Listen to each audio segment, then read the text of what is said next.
Letak phone dalam poket boleh mandul?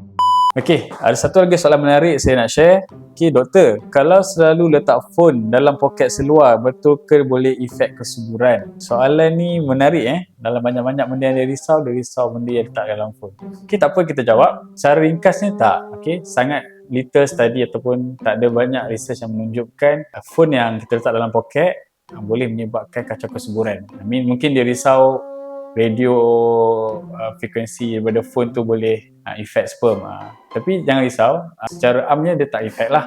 Tetapi ada banyak lagi benda yang banyak lelaki buat sekarang, definitely boleh rosakkan ataupun boleh kacau kesuburan. Antaranya tak jaga berat. Okay? Bila berat terlalu tinggi, dah obese, definitely akan menyebabkan kualiti sperm akan kurang. Yang kedua, ini yang paling ramai juga orang buat, merokok. Bila anda merokok, nikotin dalam rokok tu definitely akan merosakkan kualiti sperm. Ada yang saya jumpa pasien yang datang, badan dia fit, umur 39, sayang sekali dia dah 9 tahun cuba dapat anak, TTC 9 tahun tapi masih tak ada rezeki. Bila kita buat sperm test, kita tengok-tengok dia punya sperm count kurang dan juga dia punya morfologi pun ada kacau. Maksudnya dia punya rupa bentuk sperm tu pun dah kacau. Bila kita tanya lebih lanjut, rupa-rupanya dia memang ada masalah dengan merokok lah. Hari-hari merokok 1 kotak, kadang-kadang boleh pergi 2 kotak sehari. Dan benda ini boleh merosakkan kesihatan sperm. Dan yang ketiga, pemakanan yang kurang sihat. Benda yang klise juga, kita semua dah tahu, tapi hakikatnya memang kita susah nak lari daripada makan makanan yang kurang sihat. Hari-hari makan benda minyak, makan benda processed food, instant food,